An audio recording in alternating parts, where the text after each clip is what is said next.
Boa noite a todos. Edmilson, Paulinho, muito boa noite. Vocês estão me ouvindo bem? Me confirmem só se o áudio está ok, por favor.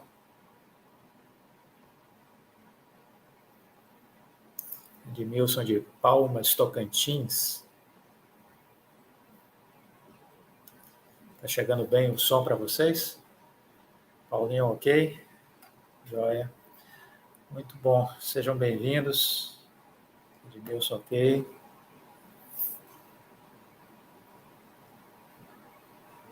Uma ótima noite, sejam bem-vindos. O pessoal está entrando aos poucos na sala.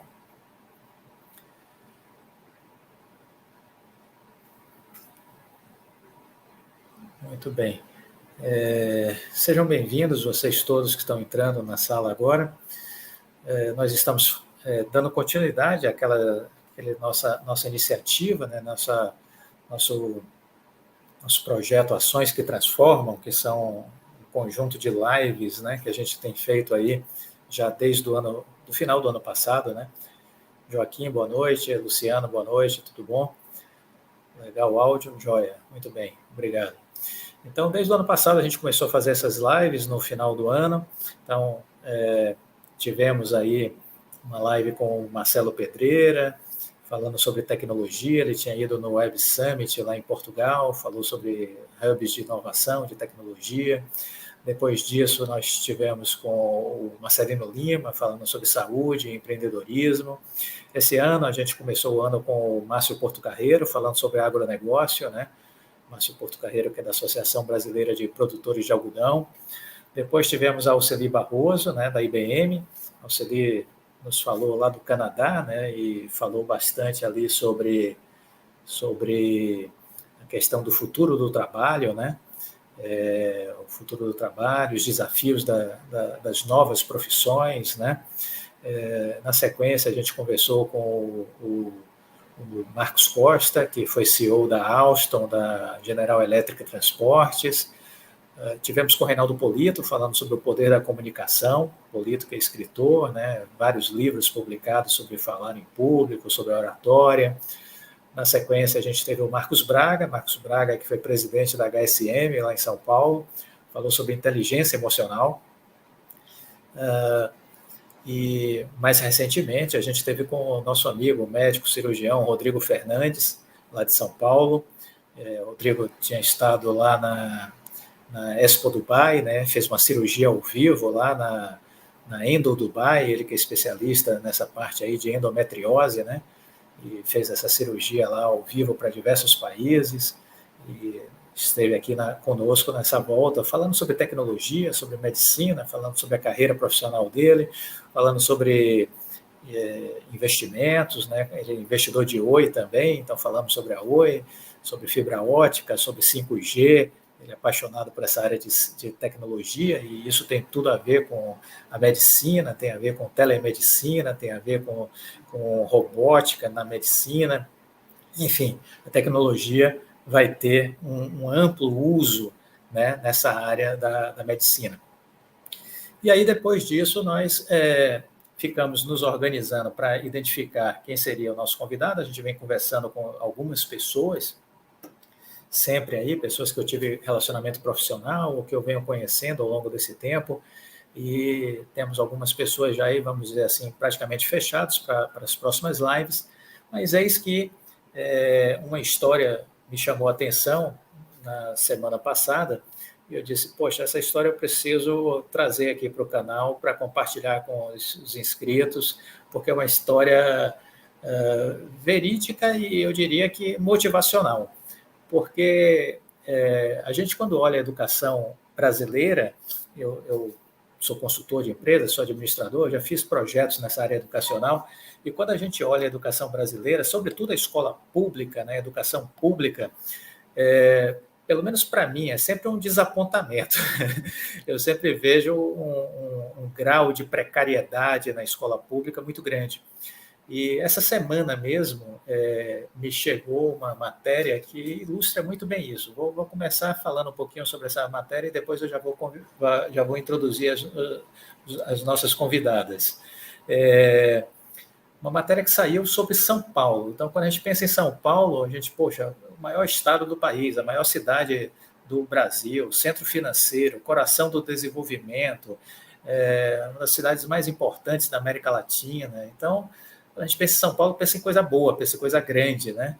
Essa matéria saiu agora, dia 7 de março, super atual.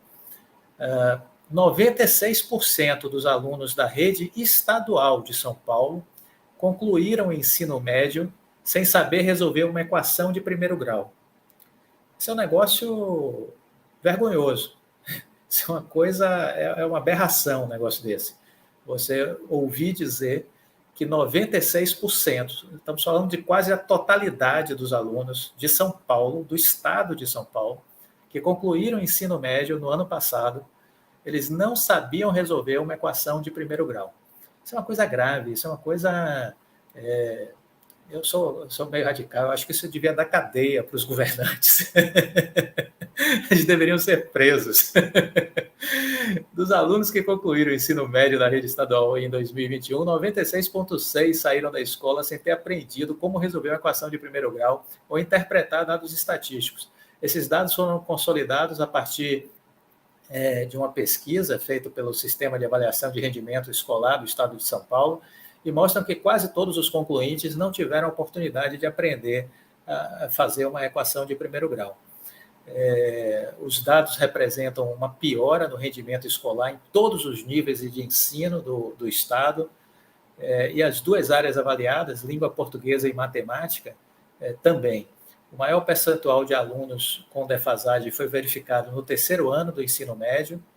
O rendimento dos alunos dessa série em matemática foi o menor desde 2010, início da série histórica. Segundo a métrica do SARESP, o desempenho dos concluintes é considerado adequado para quem está no sétimo ano. E eles terminaram o ensino médio, quer dizer, eles estão com o sétimo ano do ensino fundamental.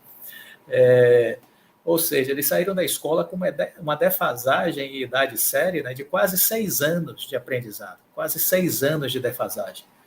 Para os especialistas, isso é uma situação grave, não se explica apenas pela pandemia, pelo tempo que eles ficaram fora de sala de aula nesses 2 anos, e é um problema. O que já era ruim ficou ainda pior. Isso é um sentimento de frustração quando a gente olha e vê um resultado como esse. Mas, ao mesmo tempo que a gente viu este resultado, essa divulgação dessa matéria no dia 7 agora desse mês, nesse mesmo momento, né, eu tinha visto, repercutir aqui na Bahia, inicialmente, que no dia 3 de março eu tinha tido acesso a essa matéria, irmãs gêmeas baianas conseguem aprovação para cursar medicina em mais de 30 faculdades públicas. Eu disse, poxa, tem algo diferente, né? Quer dizer, é um contraponto ao que a gente foi ver depois com os números de São Paulo. As gêmeas baianas Samira e Sara Aramuni conseguiram aprovações para cursar medicina em mais de 30 faculdades públicas do Brasil. Elas têm 19 anos, são estudantes de uma escola pública de Teixeira de Freitas, cidade aqui do interior da Bahia, extremo sul da Bahia. Sara e Samira decidiram pela Universidade Federal do Rio de Janeiro. A primeira ficou em segundo lugar no concurso e a outra em terceiro, após a avaliação da nota do Exame Nacional do Ensino Médio, Enem. E aí eu resolvi fazer o convite a elas. Eu fiquei muito curioso com a história, com o feito delas. Eu disse, poxa, a gente precisa compartilhar coisas boas. Eu sou daquele tipo de pessoa que, quando olha o copo, enxerga sempre que ele está metade cheio. Eu nunca fico olhando a metade vazia. Muita gente só fica olhando os problemas, as dificuldades. Eu prefiro tentar encontrar as soluções. Fui crescendo na minha vida profissional com esse tipo de aprendizado, né? As pessoas com quem eu trabalhei me ensinaram isso, que era importante ter essa visão otimista. É óbvio, ver a realidade, mas sempre acreditando que é possível que as coisas melhorem. E eu disse, a gente tem que compartilhar um pouco isso, compartilhar com as outras pessoas essa história dessas duas garotas, Sara e Samira, e eu vou convidá-las agora para que elas façam parte aqui da live conosco. Só um momentinho que eu vou estar introduzindo elas aqui agora nesse momento. Boa noite, Sara, boa noite, Samira, tudo bom? Boa noite, tudo bom? Sejam super bem-vindas, viu? É um prazer falar com vocês.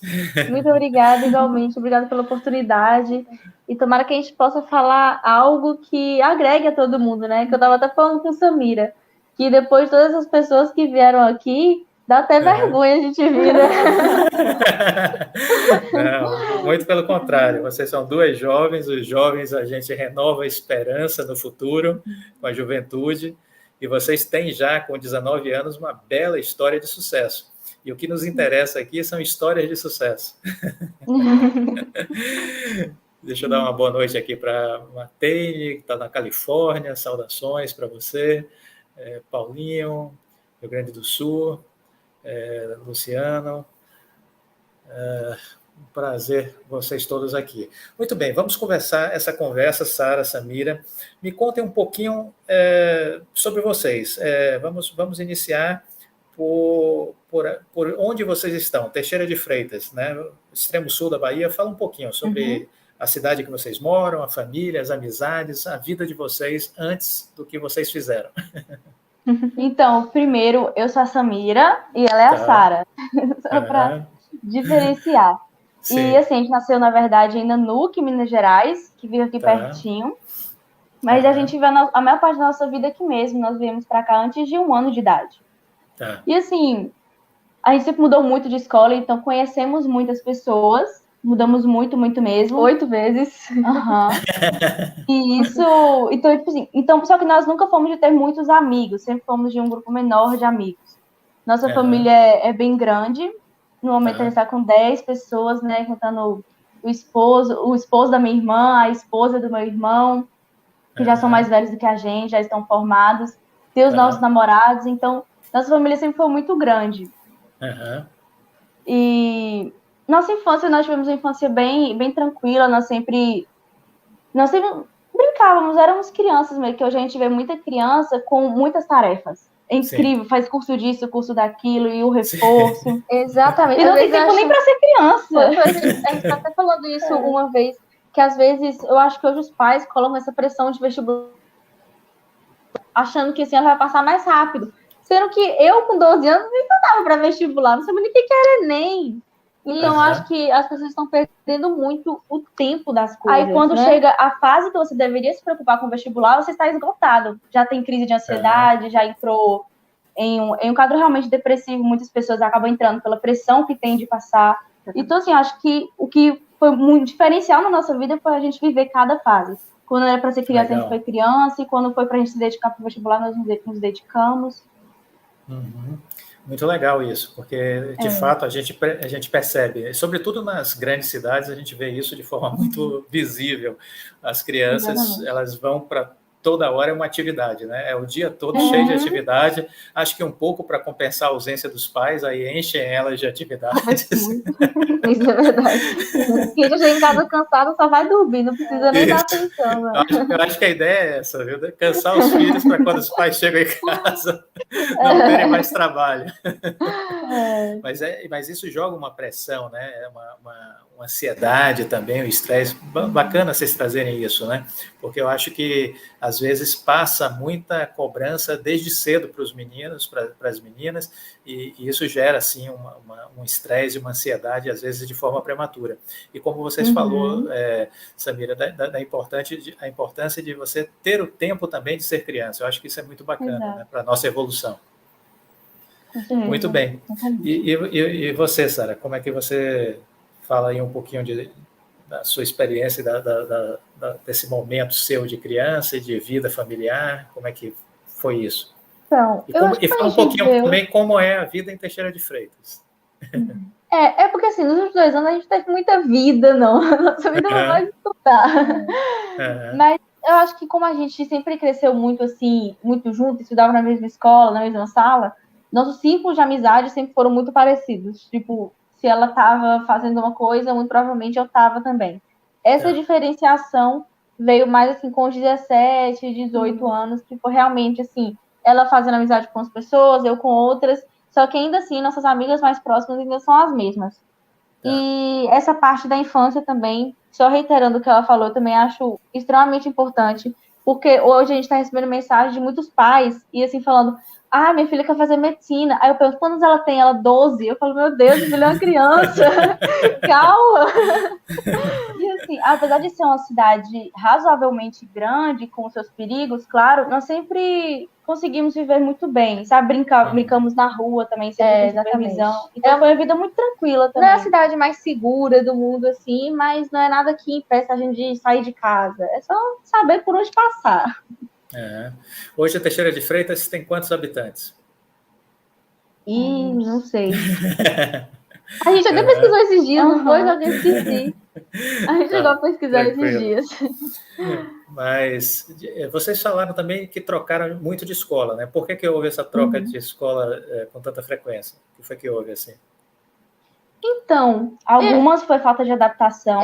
Nós realmente não conseguimos adaptar a escola. E outros eu não sei dizer, acho que a gente era tão nova que a gente nem perguntava o porquê mais.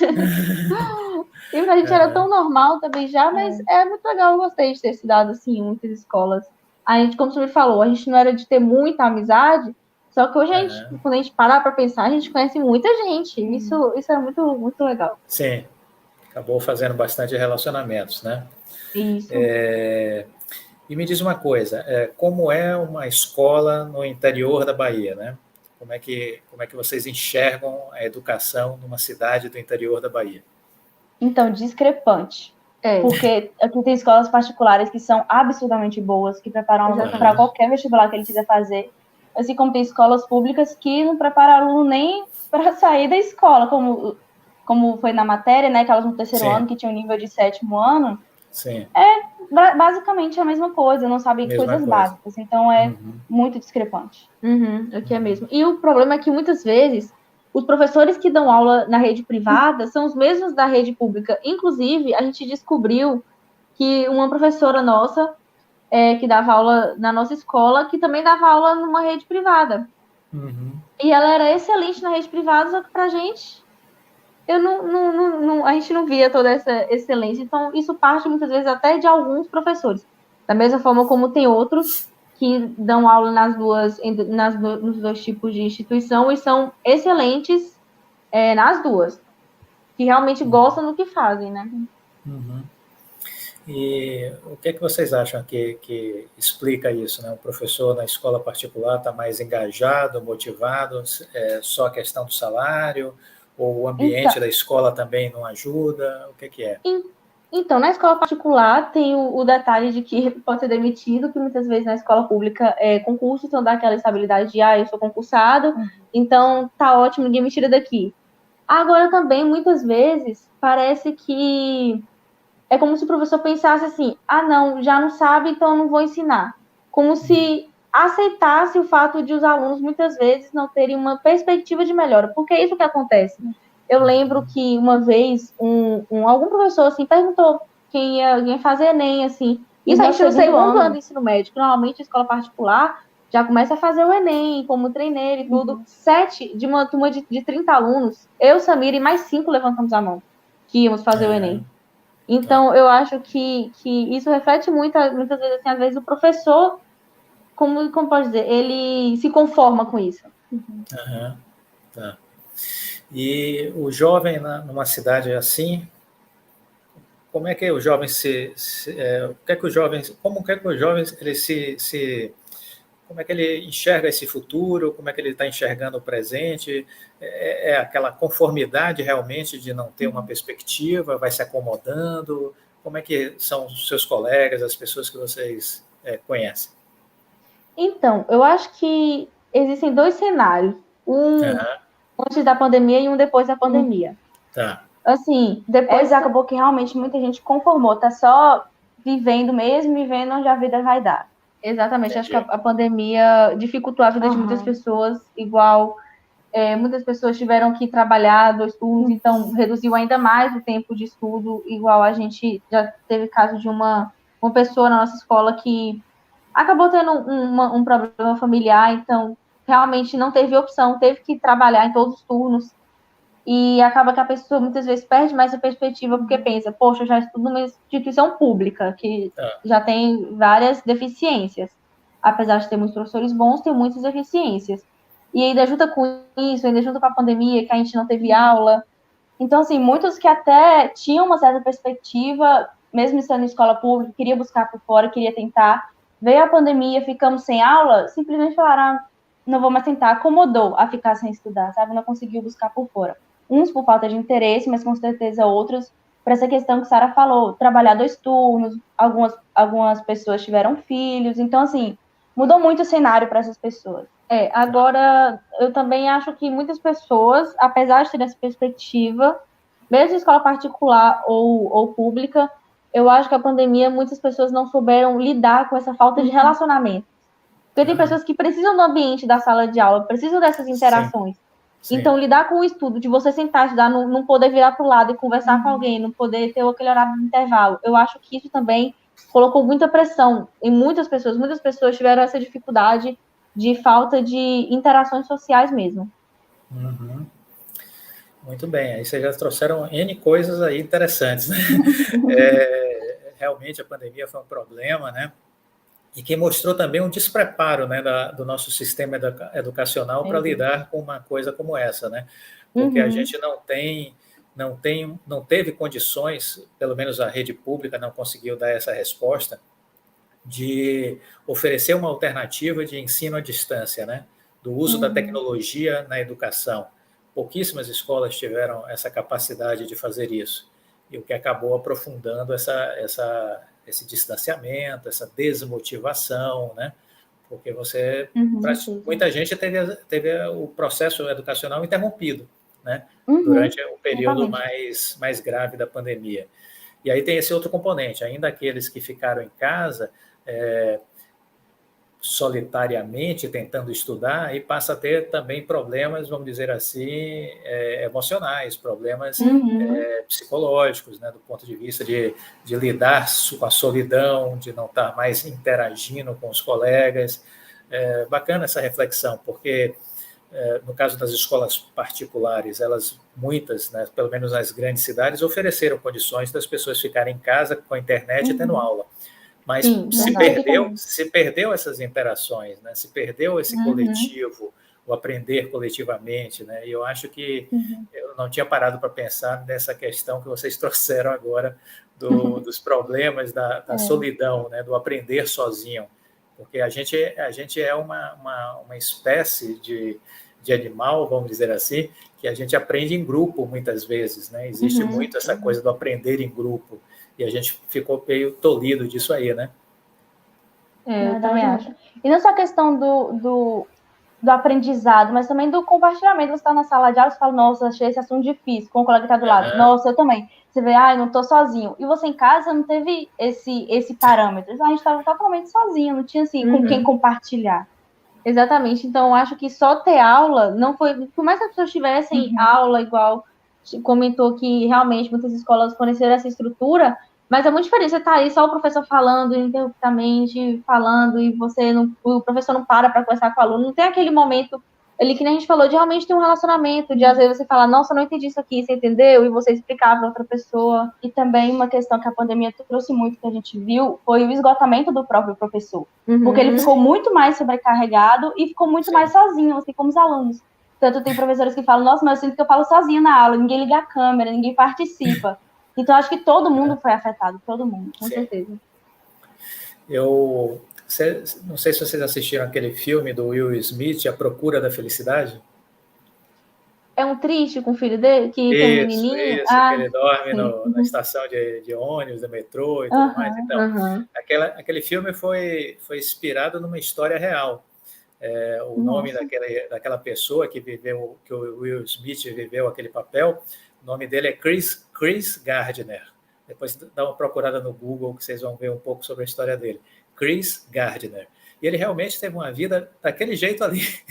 Por incrível que possa parecer, foi aquele calvário que ele passou. Só que eu acho que no final ele vai terminando o filme mostrando que ele encontra um trabalho numa corretora de bolsa de valores, uma corretora que trabalha com venda de ações de empresas e tudo. Ele consegue uma vaga aí, o filme termina mais ou menos aí. E o que aconteceu com esse cara depois? Ele se transformou num milionário nos Estados Unidos. Ele teve muito sucesso na carreira dele profissional no mercado de ações. depois ele abriu a corretora dele própria, e ele é um sucesso, né? E eu assisti uma live dele agora no ano passado, depois eu vou compartilhar o link com vocês.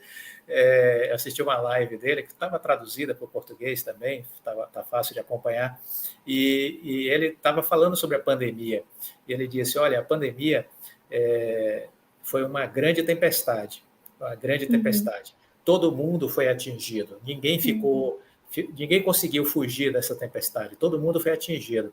Só que essa tempestade atingiu as pessoas de forma desigual. A tempestade chegou para todos, mas de forma desigual, porque tinham pessoas que estavam dentro de um transatlântico. Então, elas passaram pela tempestade em alto mar com mais segurança. Outros estavam em grandes iates, grandes embarcações, eles conseguiram passar pela tempestade. Mas tinha muita gente que estava num barquinho a remo, tinha muita gente que estava num bote inflável.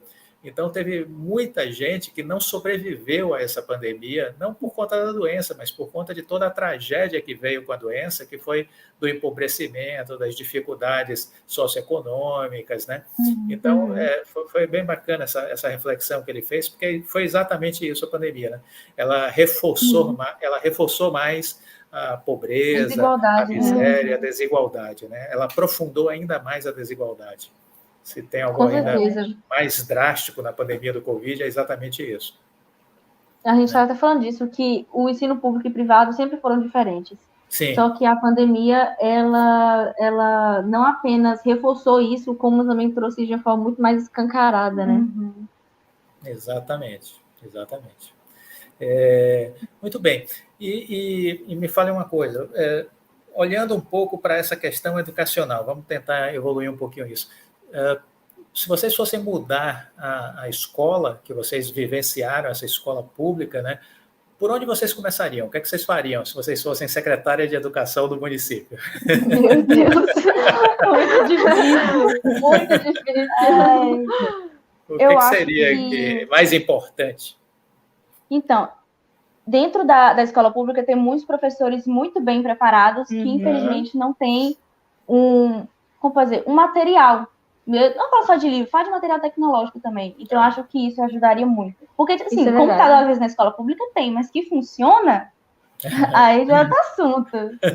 Exatamente. Eu acho que isso é o principal mesmo. Porque, igual a gente falou, tem aqueles professores que realmente, até em escola particular existe, né? Agora, nós tivemos professores excelentes, muito bons mesmo, que realmente... muitas vezes não podiam, talvez, ensinar mais alguma coisa ou fazer de uma forma diferente porque não tinham esse recurso. Não tinham, por exemplo, professor de química, por exemplo, não tem um laboratório adequado, então limitava muito até o próprio professor que queria ensinar. Informática, que lá na escola é técnico, informática também, que precisa muito desse recurso de laboratório. Eu acho que essa questão é a mais assim, porque em termos de infraestrutura, pelo menos a nossa escola, eu não via tanto problema assim, não, assim, de uma sala horrível, nossa, não dá para estudar, um ambiente precário, não era assim, não. Na nossa, com certeza, muitas outras... Você falou da nossa realidade. O Jorge Mameri está dizendo, que exemplo essas meninas estão dando aos jovens, meus sinceros parabéns para vocês. Paulo Rodrigues está, parabéns pelo ingresso num curso tão concorrido e desejado por muitos. Desejo sucesso no trilhar desse novo caminho. Um abraço, Paulo Rodrigues. Muito bom. Obrigada. E me diz uma coisa, assim, também pensando nesse modelo de educação que o modelo de educação que vocês estão vivendo é exatamente, pelo menos pelo que eu percebo, o mesmo que eu também vivi. E já se passaram alguns anos entre mim e vocês e eu não consegui enxergar mudanças no modelo educacional. É aquele modelo antigo, tradicional, que o professor entra ali e ele vai passar conteúdo e os alunos estão ali do outro lado, meio que escutando esse conteúdo e tendo que assimilar. Esse modelo do professor que fala e do estudante que ouve, ainda é assim, né, na experiência educacional de vocês? Ou mudou alguma coisa, continua sendo exatamente assim? E esse modelo está adequado para os tempos atuais, para esse tempo que a gente vive, que é o século XXI, que é um século da velocidade, da transformação tecnológica, de uma série de questões que são tão importantes para que você faça uma boa carreira profissional. Enfim, como é que vocês veem o modelo educacional que vocês experimentaram, né? Então, no caso, foi esse que a gente experimentou, mas muitas escolas particulares vão adotar um novo ensino médio que já funciona de forma diferente. Mas, assim, falando somente desse, sobre o professor chegar e jogar um monte de informação e ficar por isso mesmo. Com certeza não é nem um pouco adequado para o tempo que a gente vive, porque informação hoje todo mundo tem. Sim. Eu acho que o professor devia ser um orientador, ensinar o aluno como é que ele pode conseguir as informações certas, como é que ele pode interpretar, e formar realmente um ser crítico, um ser pensante que consegue buscar informações. E o nosso professor de história, ele fez isso lindamente, porque assim, as provas, não só falando de vestibular e de tudo, mas da vida.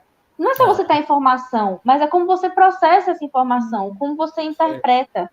Às vezes é muito difícil mostrar para a gente que estuda o porquê a gente está estudando aquilo, por que é importante a gente saber daquilo. E eu vejo muitos professores que realmente se preocupam com isso, muitos professores, só que isso também acaba esbarrando um pouco no que a gente estava falando de questão de recursos. Por exemplo, matérias de ciência da natureza, física, química, biologia, é muito difícil o professor só falar. São coisas que o aluno normalmente gosta de ver, que ele gosta de ver alguma coisa no dia a dia dele. Então, eu acho que essa questão também, que isso não funciona por conta disso, porque receber informação a gente... E todos os estudantes de todas as escolas. Sim. A diferença é como a gente processa, como a gente relaciona e como a gente lida com essa informação também. Porque a educação, ela devia ajudar o indivíduo a alcançar uma autonomia. Quando eu falo autonomia, eu falo até mesmo autonomia de pensamento, de pensar por si mesmo. E esse modelo que o professor só fala, passa informação, não dá autonomia ao estudante. Paulo Freire fala sobre isso, né? O modelo de educação bancária, que o professor chega lá, deposita o conteúdo no aluno como se fosse um banco. Tá, perfeito, porque é isso mesmo, porque a gente vivia um modelo de mundo que informação era poder. No século XX, até o século XX, informação era poder. Aí veio a globalização, a partir dos anos 80 começou esse processo de globalização e veio uma grande revolução tecnológica com o advento da internet.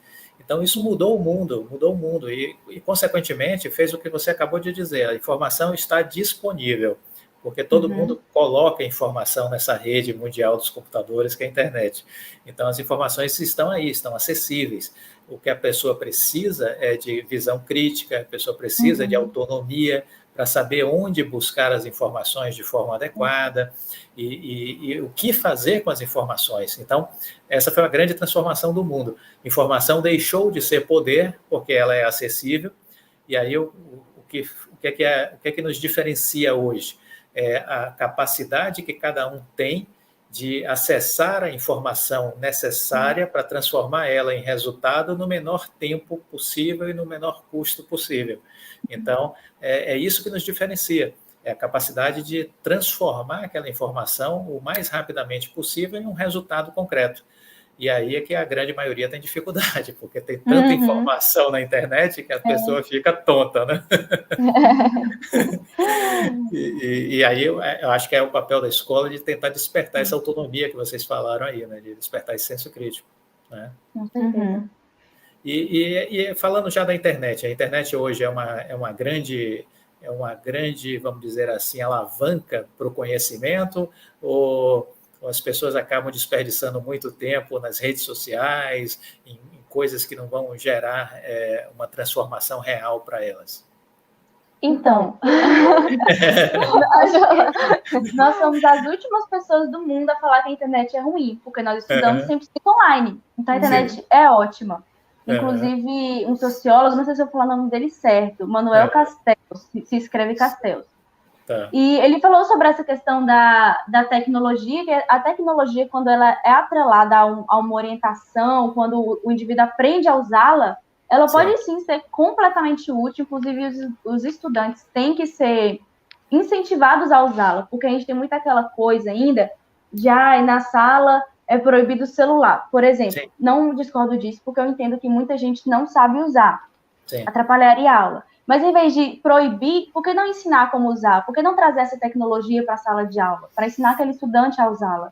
Como a gente falou, tem muita informação disponível. Só que normalmente as pessoas esbarram muito na hora de passar pelo filtro.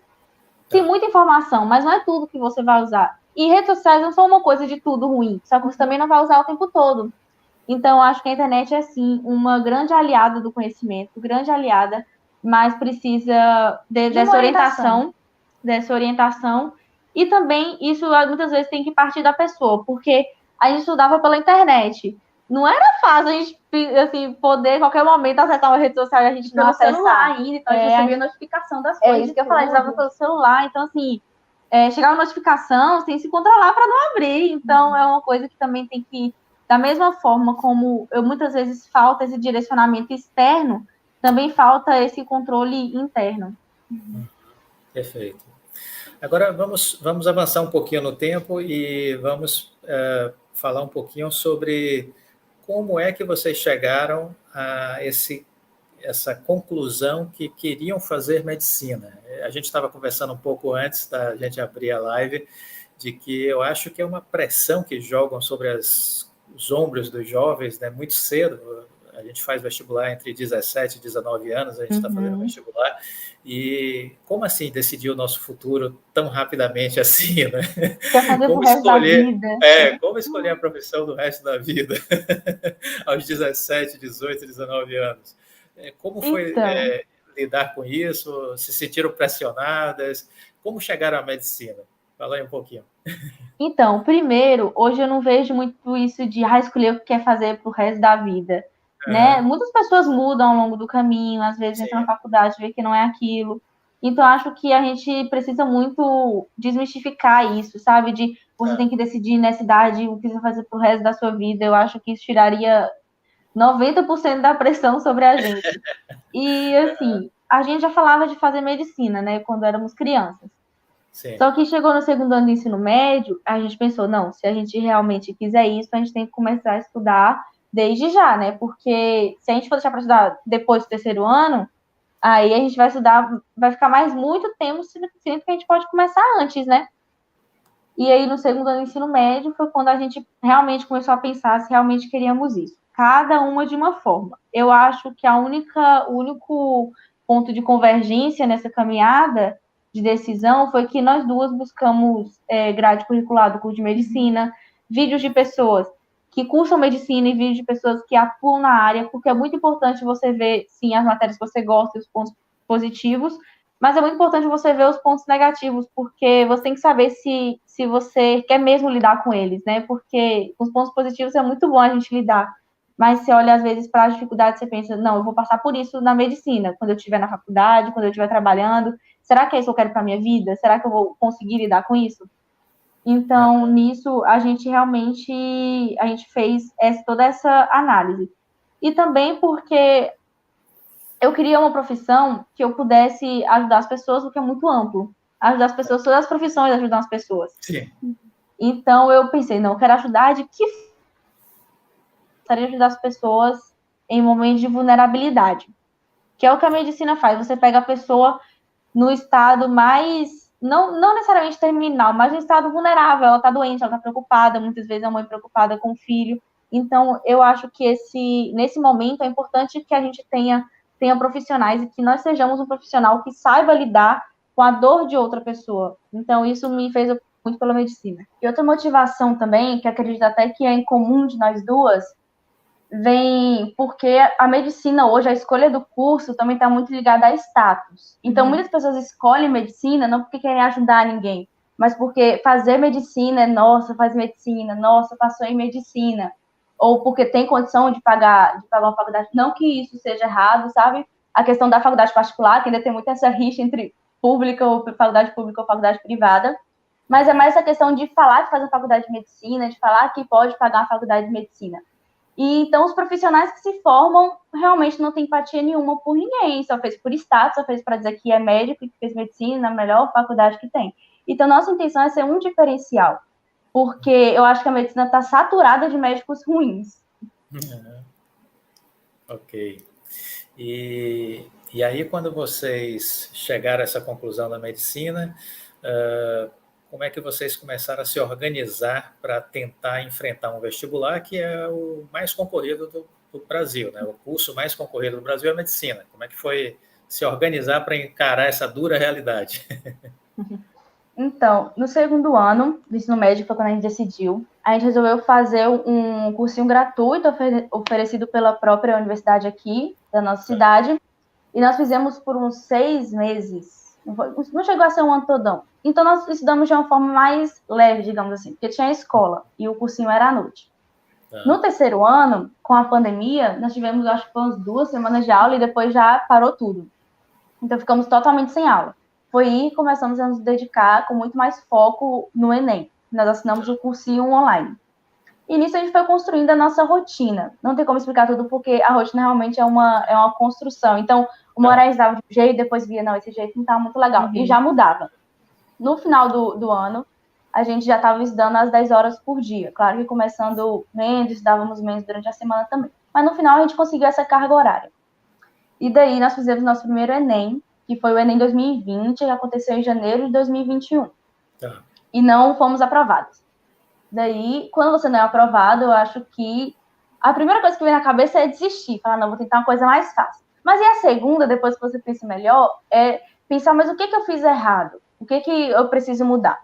Então, nisso, eu acho que esse momento de não passar é o momento do filtro, de quem realmente quer. É muito, muito difícil uma pessoa que não quer isso continuar estudando depois. Porque primeiro você lida com a frustração, você lida com a frustração não só de si mesmo, mas também o maior arrependimento da minha vida é ter deixado todo mundo sabendo que queria fazer medicina, porque a pessoa pergunta, e aí, passou? E você tem que falar que não. E tudo isso é muito chato. Também tem muita gente que vem daquela ideia, porque o Enem é uma vez por ano, né? Então fala, não, você tem que dar mais um ano.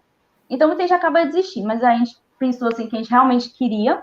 Então nós mudamos nossa rotina, fizemos de forma diferente, muito mais focado, agora em principalmente natureza, que tem muito peso para a faculdade de medicina, redação focado no que a gente precisava melhorar.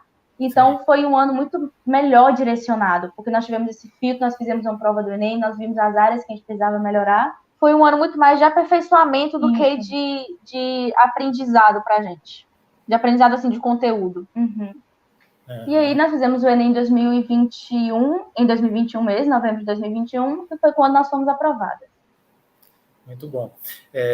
Vocês trazem aí algumas coisas interessantíssimas, né? Quer dizer, vocês tiveram a primeira experiência, fracassaram, né? E aí tiveram que provar para vocês mesmas que era isso que você queria, que era isso que vocês queriam, né?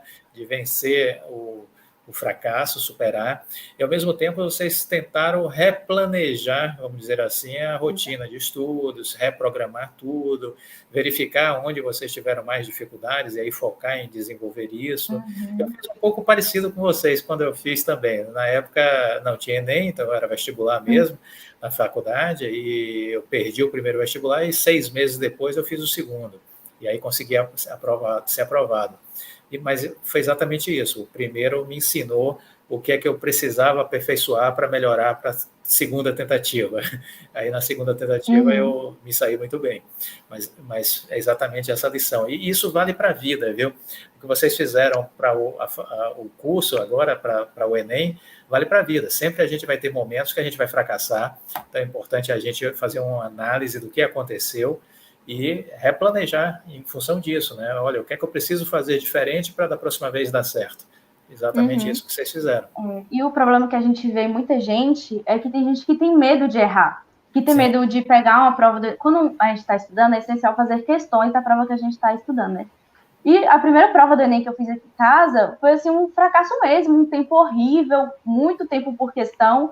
E se fosse outra pessoa, talvez se frustraria, falaria, não vou tentar nunca mais. Mas eu pensei diferente, pensei, não, eu errei, vou entender onde é que eu errei, entender como é que eu posso melhorar. Realmente não tem medo de errar nesse processo. Acho que é super comum, inclusive nós aprendemos errando. Muitas pessoas, elas têm medo de errar e por medo de errar, elas não mudam. Elas acabam ficando, não, vou fazer isso aqui desse jeito mesmo, porque eu não vou mudar meu planejamento, eu não vou mudar porque... Mas insiste naquele erro anterior. Então, acho que saber lidar com a frustração é muito importante nesse processo. Muito importante. Muito bem. O Matene, que é aqui do canal, ele está dizendo, muito se fala que para ser bem sucedido como estudante depende mais dos alunos do que da escola. Como é que vocês dividiriam essa responsabilidade? Então, realmente, eu não discordo disso, porque, assim como tem muitos alunos de escola pública que buscam por fora, como foi o nosso caso, também tem muitos alunos de escola particular que jogam a oportunidade fora. Então, realmente, depende do aluno, mas ter um incentivo da instituição, você ter esses recursos, é muito importante e motivador. Eu acho que o principal problema hoje dos alunos do ensino público é porque eles não têm essa motivação. Eles não conseguem ver que eles podem realmente estudar e conquistar algo. Exatamente. Parece assim, se a escola tiver excesso de qualidade, o aluno relaxa. Se tiver déficit, o aluno desmotiva. Então, acho que é a via de mão dupla. É muito importante o aluno buscar por fora, mas é muito bom quando isso vem da instituição também. Com certeza. Muito bem. E aí vocês falaram dessa coisa de não ter medo de errar, eu acho que isso é fundamental. Nós temos um inscrito no canal que ele se intitula, ele tem o pseudônimo de Tripa Seca, está escrito aqui. Ele está destacando isso, não tenha medo de errar. Isso é super importante, né? Com certeza. Muito importante. E errar também, às vezes, no processo, porque, assim, já aconteceu de, eu fazer um simulado e eu fui muito bem. Só que no próximo que eu fiz, eu já fui mal. Então, esse processo de 1 ano de estudo, 1 ano, 2 anos, 3 anos, que seja, não é uma coisa linear. É uma coisa super descontínua, super... Uma hora você tá aqui, outra hora você tá aqui, uma hora você super sabe um assunto e daqui a pouco você vai fazer uma lista de exercícios e vê que você não sabia nada. Então, acho que você saber estar preparado para lidar com todos os tipos de emoções, porque nesse processo de pré-vestibular você vai sentir todas e todas ao mesmo tempo, às vezes. Isso, porque você tem o seu planejamento de estudo, que é os exercícios, as disciplinas que você tem que estar ali aprendendo, mas também tem todo um componente emocional, né?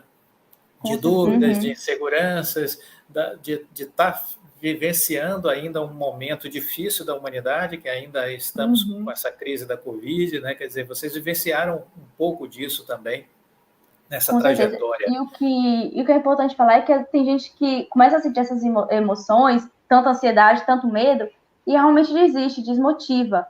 Mas isso todo mundo sente. Eu acho que um professor nosso falou na última semana, do online mesmo, ele falou assim, que quando chega para fazer a prova, tá todo mundo ansioso.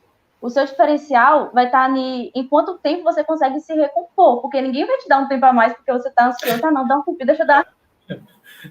Então, assim, é você exatamente usar esses dias, essas emoções, para você treinar durante a prova, porque a prova também conta muito emocional. Não é o que você sente, é como você lida com isso, né?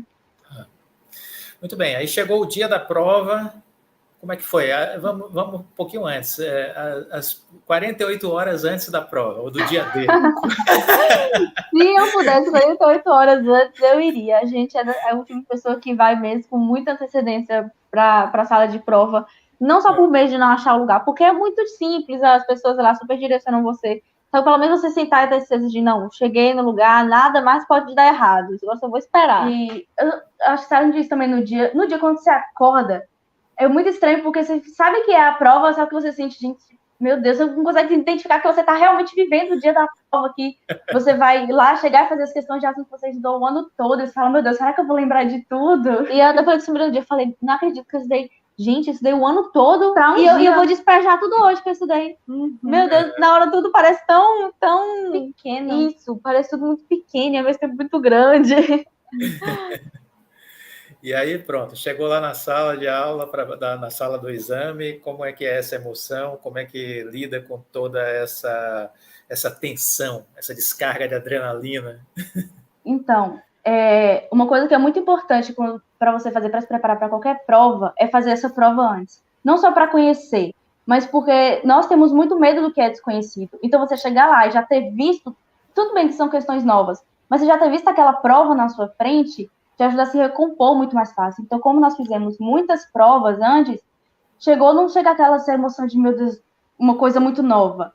Mas você chegar, eu já fiz isso, eu consigo fazer, as questões tendem a ser mais padronizadas também. Por isso que é muito legal também você fazer o Enem, mesmo que não seja seu terceiro ano. Porque você vive o ambiente do Enem, Porque às vezes assim, você tá ali tão ansioso que o fiscal começa a dar as instruções, você nem sabe mais que idioma que ele está falando. Então, você já ter feito essa prova no momento assim de treineiro, que você está ali no primeiro, segundo ano do ensino médio, você sabe, não, ó, funciona assim, assim, assim, o horário, ele vai colocar assim. Você vai conhecendo o ambiente. E outra coisa, não espere que você vai chegar lá super confiante. Se uma pessoa tivesse me parado nos 2 dias que eu fiz o Enem, desse Enem que eu passei, e perguntado, você acha que vai passar? Eu diria não. Com certeza não vou. Se me perguntasse depois que eu tivesse feito a prova, aí que eu ia falar que não. Então, assim, você tem que ir preparado para lidar com esse sentimento de que você não fez o suficiente, porque ninguém sente que fez o suficiente. Entendi. Exatamente. E isso faz com que vocês se cobrem muito?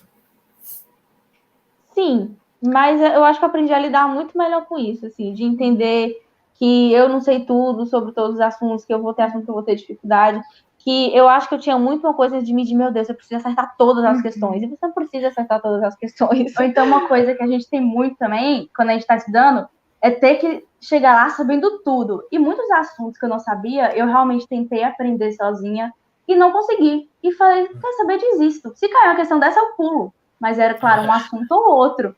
Então, assim, você, no primeiro ano, tem aquela cobrança maior, tipo, meu Deus, eu não sei isso, eu vou chegar lá e a prova vai ser... Parece que a prova vai ser todo aquele assunto, né? Como se tivesse outros assuntos.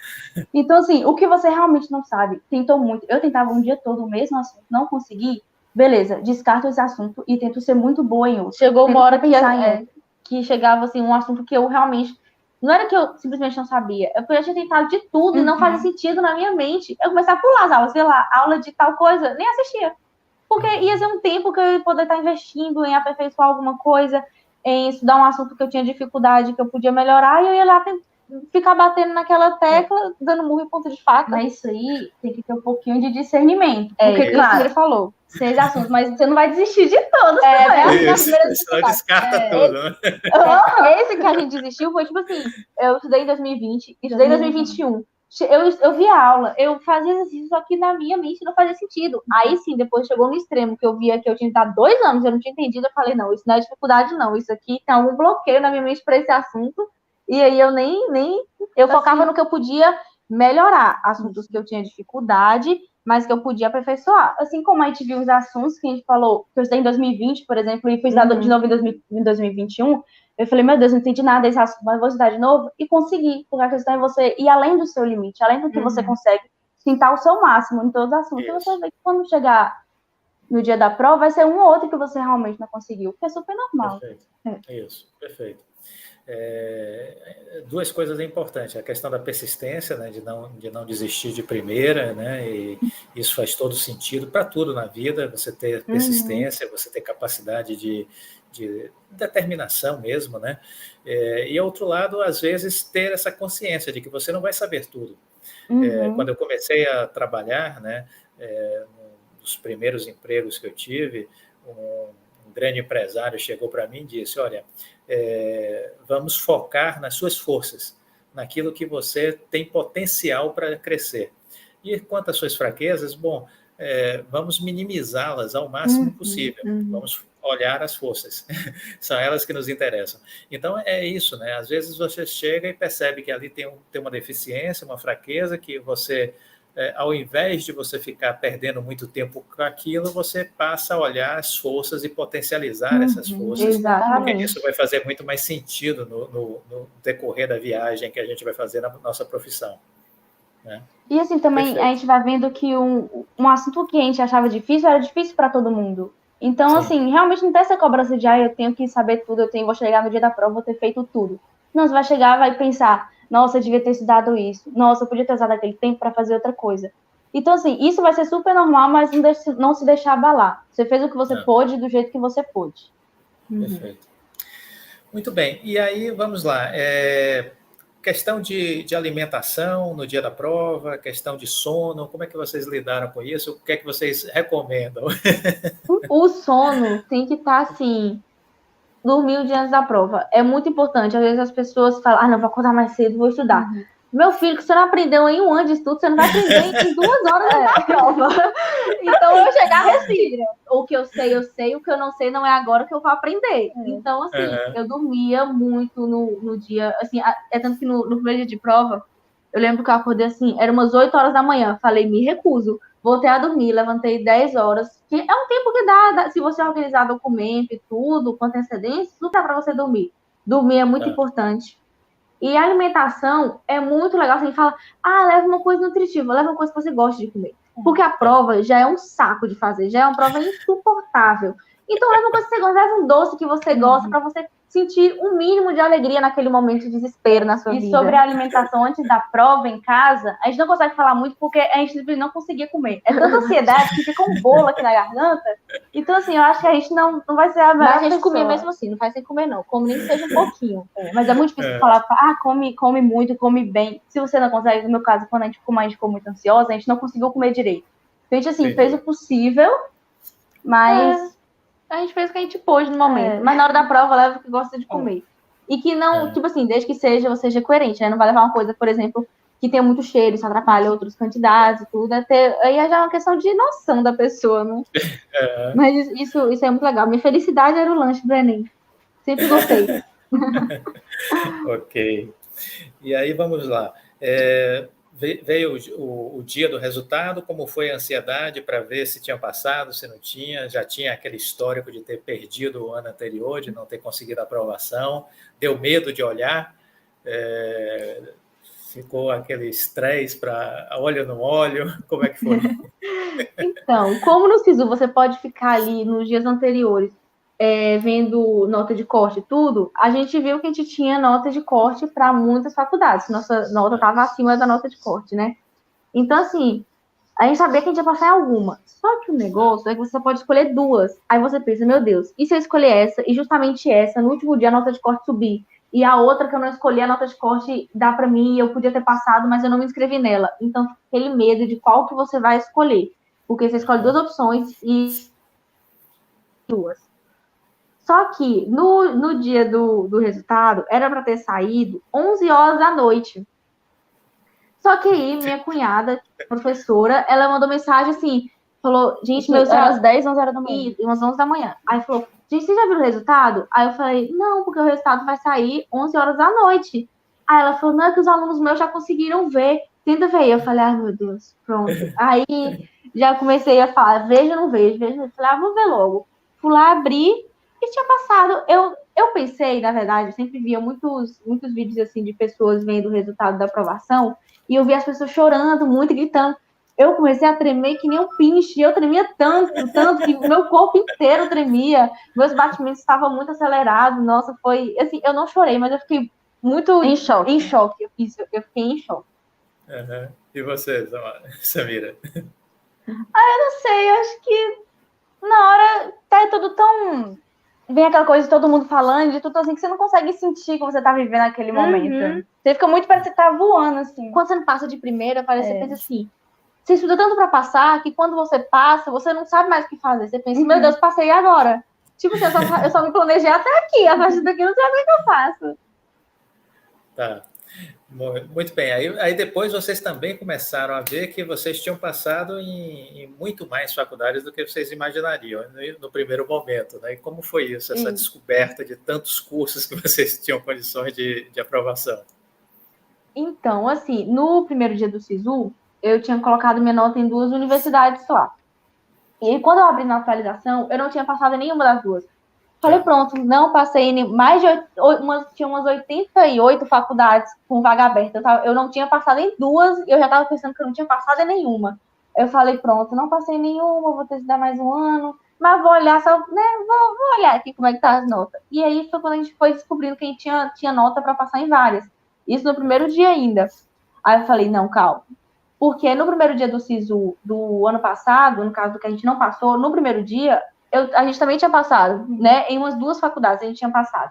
Aí depois veio as outras atualizações e aí a nota foi aumentando. Aí eu falei, não, calma, Sara, ainda é o primeiro dia. Ano passado você também passou no primeiro dia. Aí eu falei, não, mas legal, passei, muito bom e tal. Tentei conter a felicidade, ficou ali uma briga de, ai, será que eu fico feliz, será que eu não fico? Aí veio o segundo dia, a segunda atualização. Na segunda atualização, eu lembro que eu tinha passado nas 2 universidades que eu tinha colocado, que eu já tinha trocado. Aí eu falei, mas vou olhar outras, né? Todos os dias eu olhava faculdade por faculdade, nota de corte de faculdade por faculdade. E aí eu fui olhando, ainda a gente tinha passado em muita faculdade, eu ainda falava, calma, ainda é o segundo dia de atualização.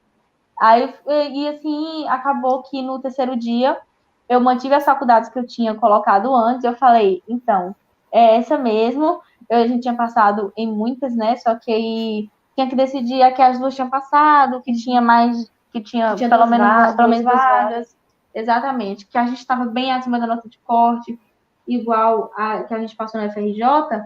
No último dia de inscrição, eu estava 6 pontos acima da nota de corte. Aí depois acabou que eu fiquei 1 centésimo acima da nota de corte, porque a nota de corte era dela, né? Então, assim, escolher faculdade que me dava uma margem de segurança, e acabou que no último dia a gente passou também. Mas eu ficava sempre tentando me conter, pensando, calma, ainda não é resultado oficial, calma, que a nota ainda pode mudar. Aí eu só deixei para ficar feliz no último dia mesmo. Muito bem. E o Rio de Janeiro, por que foi a escolha do Rio de Janeiro?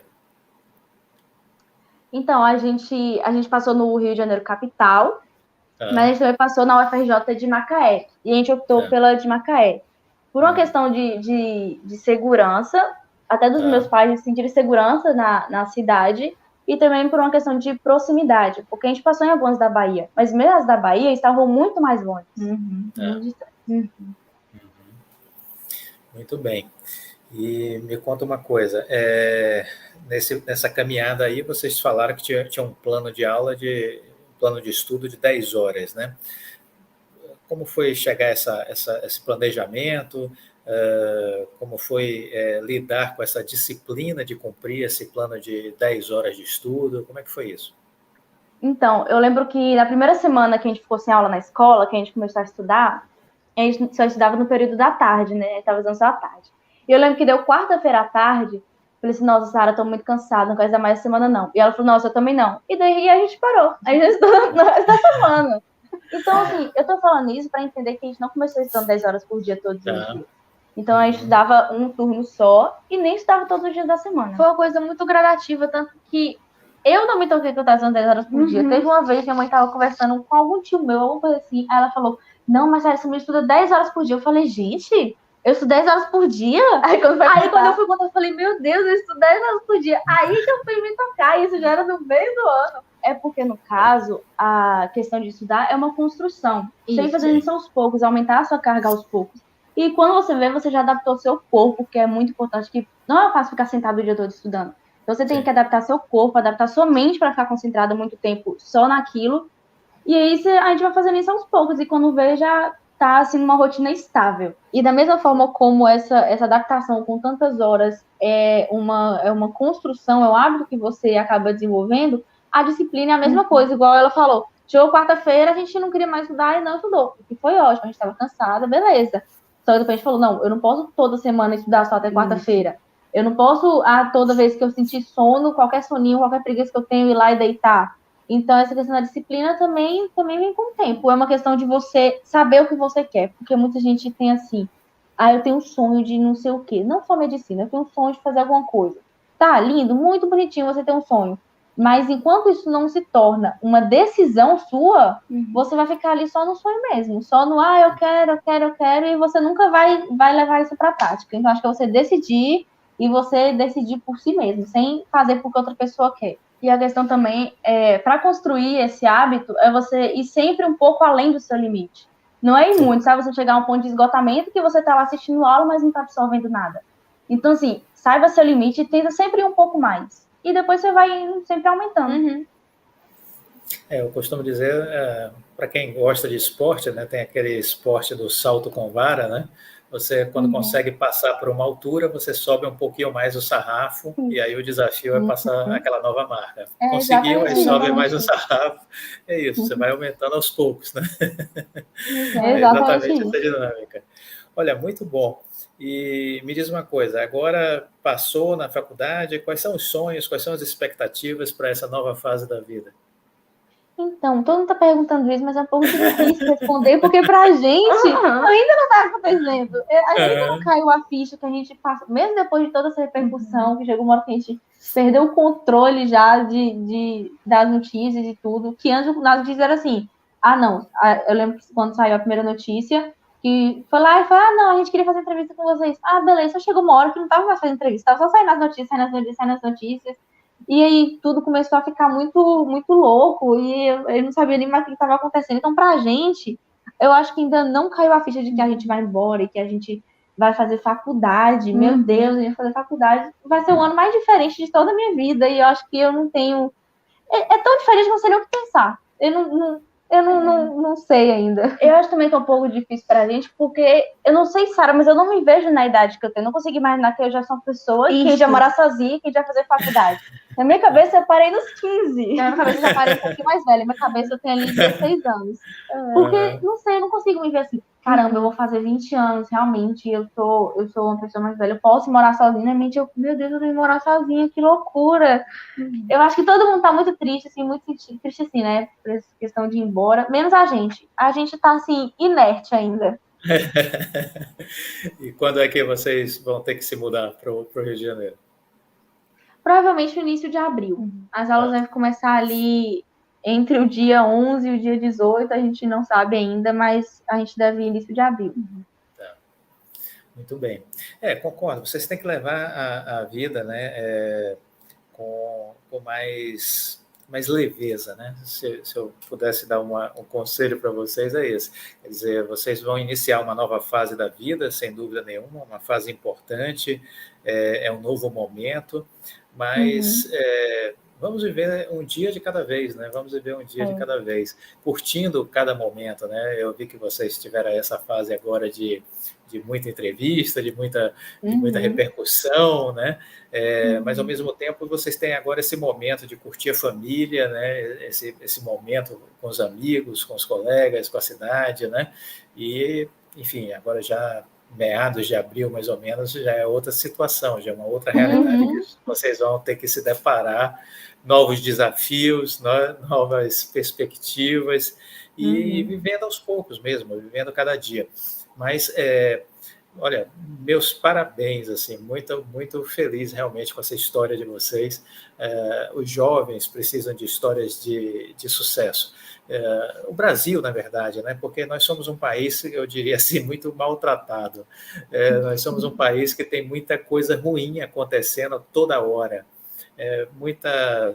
Você olha para o lado da política, muita história de corrupção, você olha para o país como um todo, né? Aí você vê pandemia, você vê violência, enfim, é muita coisa ruim. Você tem essa temporada de início de ano, que é sempre traumática, porque você olha para o Rio de Janeiro, tem as chuvas lá de Petrópolis, né? Você olha para Minas, também tem inundações, enfim, é sempre muito traumático. E eu acho que a mídia acaba também repercutindo muito negativo, né? Está sempre em ênfase as coisas que são trágicas, que são ruins, e isso acaba sendo muito, muito pesado para o nosso dia a dia, né? Mas, por outro lado, eu sou eu comecei falando, né, que eu gosto de olhar o lado cheio do copo. Então, eu sempre fico procurando essas boas histórias, essas boas referências, porque eu acho que é isso que, na verdade, a gente precisa divulgar mais. Vocês são daqui da Bahia, eu também eu sou aqui de Salvador. Outro dia eu estava assistindo, foi no ano passado, eu estava assistindo o programa do BATV, segunda edição, aquele já da noite, né?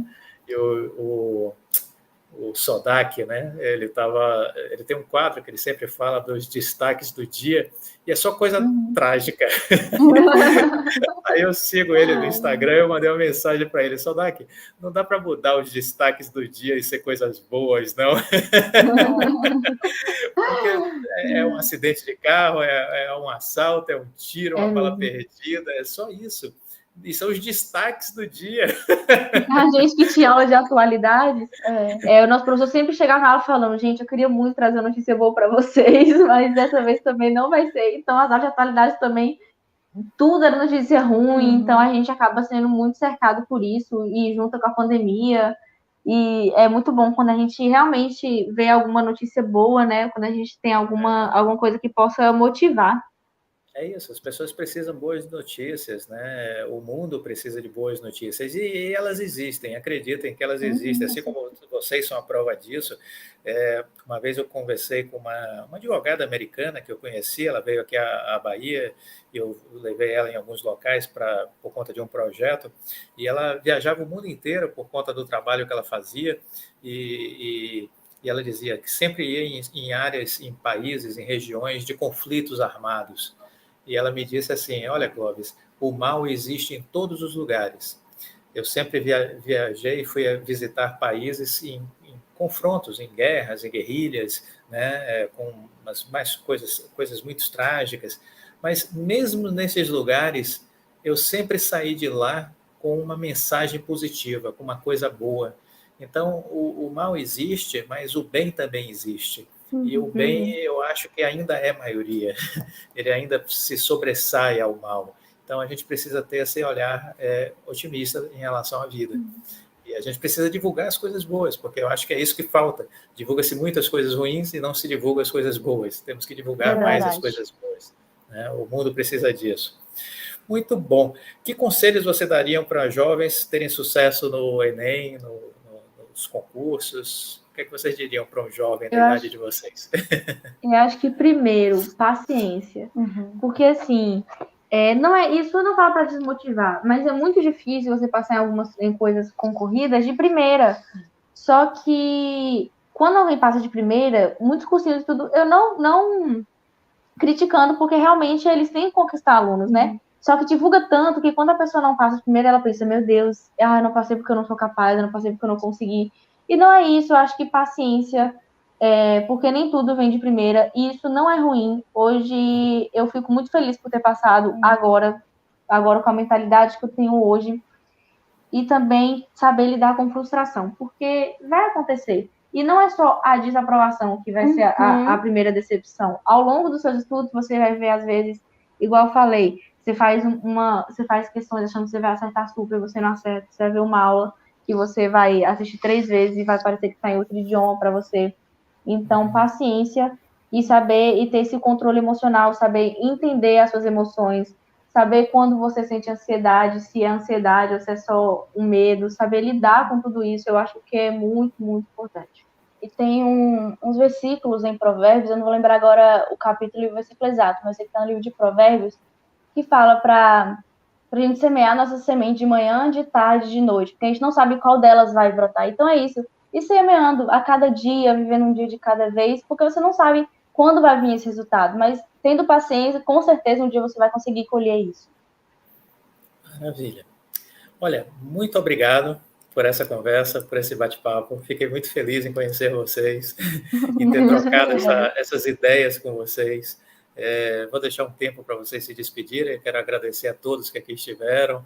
A live vai ficar gravada, então compartilhem com os amigos nas redes sociais, com filhos, né, com pessoas que ainda vão fazer faculdade também. Enfim, queria agradecer a presença de todos vocês, mas quero deixar agora para fazer o encerramento Sara e Samira, e muito, muito, muito obrigado por terem aceito esse convite, por ter estado aqui conosco. A gente que agradece o convite, a gente espera ter falado coisas aí que vocês possam levar, não só para o Enem vestibular, porque a vida é muito mais do que uns 2 dias de prova que a gente faz, né? Eu acho que a gente tem que sempre ouvir conselhos e ouvir essas coisas. Por exemplo, a gente falou de organização, a gente falou de planejamento. Claro que voltado para Enem vestibular, voltado para esse mundo de Enem vestibular, porque é o que a gente conhece no momento, é a nossa realidade, mas isso tudo serve para a vida, organização, planejamento, tomar uma decisão, ter um foco. Perfeito. A gente queria também agradecer, além da oportunidade, agradecer as parabenizações, a todas as mensagens que as pessoas estão mandando, de alunos, de pais, de professores. A gente ficou muito feliz mesmo. Muito legal. Olha, super obrigado, agradeço enormemente essa oportunidade. Desejo todo sucesso para vocês no Rio de Janeiro, nesse início de nova fase de vida. Parabéns aos seus pais pelo sucesso, pela família, por terem contribuído para vocês realizarem essa história, né? E muitíssimo obrigado. Fiquem com Deus, uma ótima noite, tudo de bom para vocês. Amém. A gente agradece. Tchau.